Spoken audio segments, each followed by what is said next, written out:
Hello friends, इस video में मैं आपको बताऊंगा। तो अभी आप देखेंगे तो सीरिया में तख्ता पलट हो गई है और तख्ता पलट हुई है और इस पे लेके बहुत सारा आर्टिकल आ रहा है। तो इसमें आप देखेंगे तो बहुत सारे देश हैं जो कि डायरेक्टली और इनडायरेक्टली जुड़े हैं।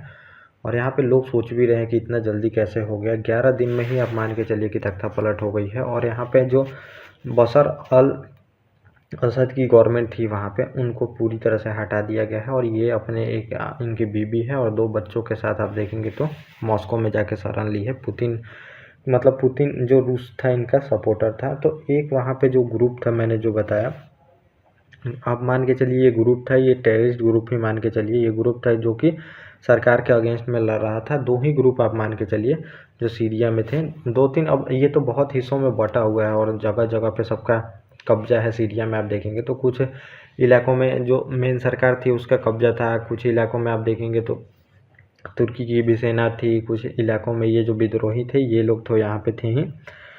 और विद्रोही जिहादी विद्रोही समूह था, आपको देखने को मिलेगा।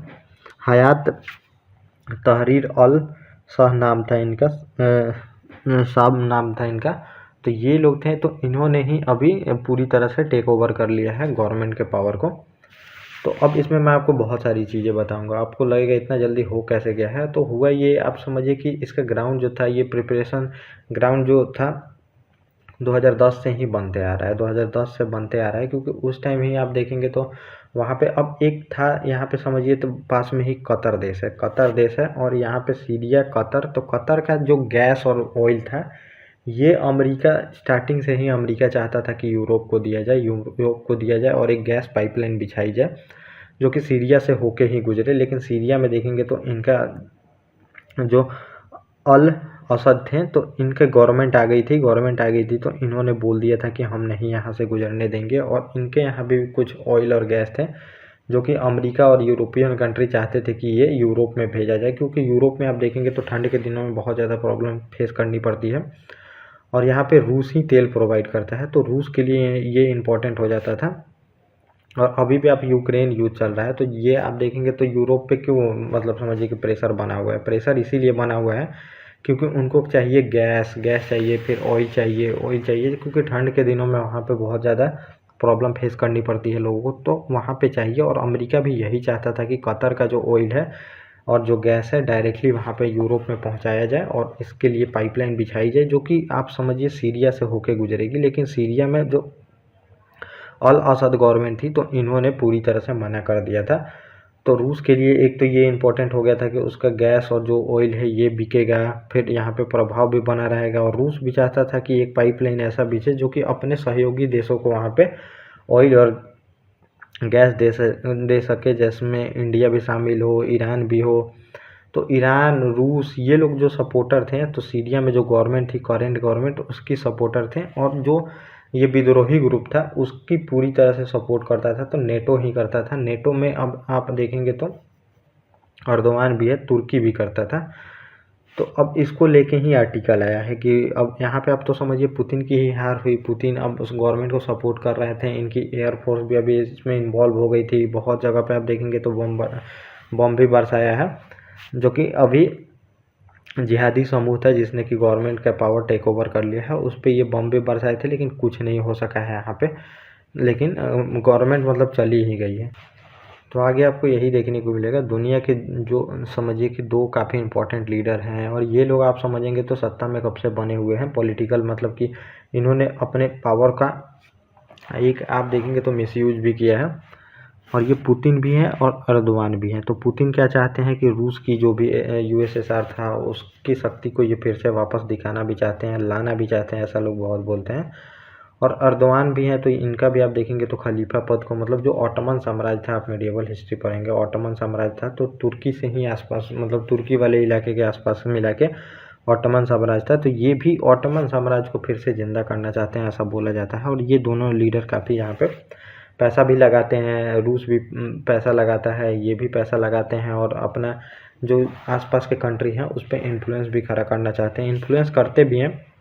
और ये लोग अफ्रीका पे भी, अफ्रीका अब क्या है, अफ्रीका जो है ये अच्छा कि खासा इनके पास पावर नहीं है। तो ये लोग क्या चाहते हैं, सभी देश का वहाँ पे नेशनल इंटरेस्ट रहता है, वहाँ पे लोग कुछ चाहते हैं कि देशों का शोषण किया जा सके और अपना प्रभाव बना के रखना भी चाहते हैं। रूस भी उसमें है, तुर्की भी है उसमें। तो अब ये रूस के लिए एक हार ही समझिए, क्योंकि यहाँ पे इनका सपोर्टर जो गवर्नमेंट था तो इसकी पूरी तरह से तख्तापलट तो हो ही गई है। यहाँ से भाग के ये फिर मॉस्को में चले गए हैं और अब जो है तुर्की ही यहाँ पे है। तुर्की पूरी तरह से यहाँ पे था, इन्वॉल्व था, इसीलिए अब जितने भी काम करने थे यूएस को तो तुर्की के थ्रू करता था, इजराइल के थ्रू करता था, या फिर जितने भी यूरोपियन कंट्री हैं वो भी तुर्की को ही सपोर्ट करते थे। तो ये लोग नेटो का भी आप देखेंगे तो तुर्की मेंबर है, तो इसलिए काफ़ी इंपॉर्टेंट हो जाता है। और रूस को यहाँ पे अब तुर्की के वजह से ही समझिए तो हार मिली है।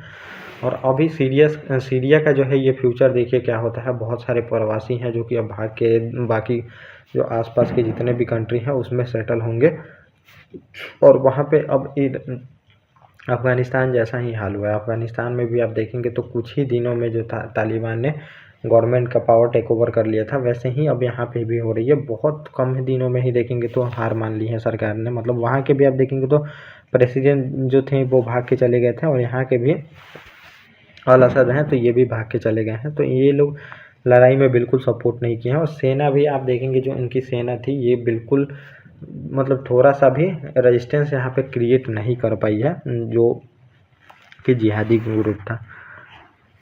तो यहाँ पे खेल कर दिया है। अब ये बताया जा रहा है कि खेल हो गया है। तुर्की ने खेल किया, तुर्की के लिए काफ़ी इंपॉर्टेंट हो गया है। तुर्की बहुत जगह पे नौसैनिक भी अड्डा बना रहा है, अपना किलर ड्रोन भी बेच रहा है और बहुत सारे मतलब कि हथियार भी जो खतरनाक हथियार है वहाँ पे आसपास के इलाकों में, आसपास के कंट्रियों में बेच रहा है। तो ये ईरान और फिर ये रूस है उसके लिए देखेंगे तो ये काफ़ी बड़ा घटना है और इनकी समझिए तो यहाँ पे हार हुई है मिडिल ईस्ट में।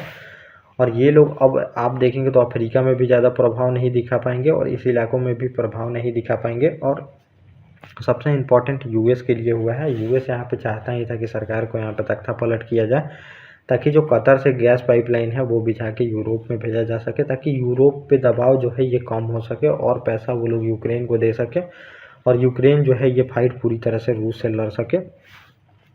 तो ये यहाँ पे दिया गया है। और आगे इसमें बात की गई है कि तुर्की जो है ये सोमालिया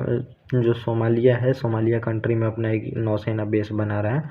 अब सीरिया में बहुत सारे बेस रूस के भी हैं। तो यहाँ पे जितने भी विद्रोही समूह थे तो उन्होंने बोला है कि हम तो वैसे इस पे कोई अटैक नहीं करेंगे, जितने भी रूसी वहाँ पे सैनिक बेस हैं उस पर अटैक नहीं करेंगे। लेकिन ये लोग अटैक नहीं करें, लेकिन अगर पावर में आ जाते हैं तो धीरे धीरे बेस इनको खाली करना ही पड़ेगा, रूस को हटाना ही पड़ेगा, क्योंकि वहाँ से यूएस का प्रेशर रहेगा। क्योंकि यूएस ने ही पैसा दे के ये सब किया है तो यूएस का प्रेशर रहेगा, तुर्की का प्रेशर रहेगा, यूरोपियन कंट्री का प्रेशर रहेगा, ताकि जितने भी सैनिक बेस हैं ये हटा सके, रूस का हटा दिया जाएगा वहाँ से। तो ये मिडिल ईस्ट में अब जो रूस की जो भी वैगनर आर्मी है, चाहे ये लोग कंट्रोल करके रखना चाहते हैं, अफ्रीकन कंट्री में कंट्रोल करके रखना चाहते हैं, वहाँ पे इनको काफ़ी प्रॉब्लम फेस करनी पड़ेगी। अब वैसा जैसा ये लोग चाहते हैं वैसा नहीं होगा और धीरे धीरे देखेंगे तो तुर्की अब सैनिक बेस यहाँ पे बनाएगा, सैनिक